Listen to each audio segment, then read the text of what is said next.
सर्व उपनिषदो गावो दुग्धा गोपालनंदन पार्थो वत्स सुधीर्भुक्ता दुग्धं गीता मितं महत्। শ্রীমদ্ ভাগবত গীতার মঙ্গলাচরণ।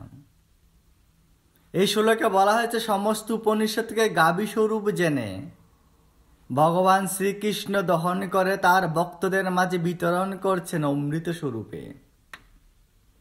সেই উপনিষদ আমরা অনেকজনে জানি না। নমস্কার, আমি তাপস, আপনাদের মাঝে জ্ঞানের কথা নিয়ে। উপনিষদ হচ্ছে আমাদের সমাজের জন্য সবথেকে গুরুত্বপূর্ণ ব্রহ্ম জ্ঞানের একটি, যা সাধারণ ব্যক্তিবর্গরা জানতে পারে না। সেই উপনিষদ কয়টি এবং মুখ্য উপনিষদ কয়টি, বা বেদের বৈদিক শাখায় এই মুখ্য উপনিষদের কিভাবে শ্রেণী বিন্যাস হয়েছে তা সম্পর্কে আমরা জানি না। কারণ আমরা সনাতন শাস্ত্র অধ্যয়ন করি না, সনাতন জ্ঞান জানার কোনো ধরনের ইচ্ছে প্রকাশও করি না। তাই আমি আজকে আপনাদের জ্ঞানার্থে উপনিষদ কয়টি, মুখ্য উপনিষদ কয়টি তা তুলে ধরার চেষ্টা করব।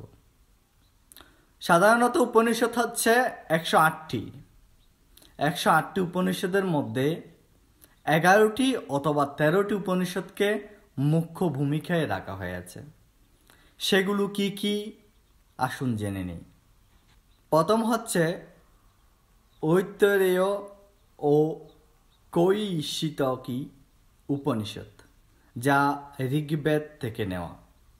ছন্দোগ্য কেন উপনিষদ সামবেদ থেকে নেওয়া। কঠ উপনিষদ, তৈত্তরীয় উপনিষদ, শ্বেতশতর উপনিষদ, মৈত্রায়ণী উপনিষদ, ঈশা উপনিষদ, বৃহদারণ্যক উপনিষদ। এই উপনিষদগুলো যজুর্বেদ থেকে নেওয়া। মান্ডুক উপনিষদ, মণ্ডুক উপনিষদ, প্রশ্ন উপনিষদ, এইগুলো হচ্ছে অথর্ববেদ থেকে নেওয়া। সেই উপনিষদের মধ্যে 4টি মহাবাক্য রয়েছে। সেগুলো কি কি? সেগুলো হচ্ছে প্রজ্ঞান ব্রহ্ম, বাংলায় প্রজ্ঞানে হলেন ব্রহ্ম, নেওয়া হয়েছে ঐতরেয় উপনিষদ থেকে। দ্বিতীয়ত হচ্ছে অহম ব্রহ্মাস্মি, আমি ব্রহ্ম, নেওয়া হয়েছে বৃহদারণ্যক উপনিষদ থেকে। তৃতীয় হচ্ছে তত্ত্বমসি, তুমি এই সেই, ছন্দোগ্য উপনিষদ থেকে।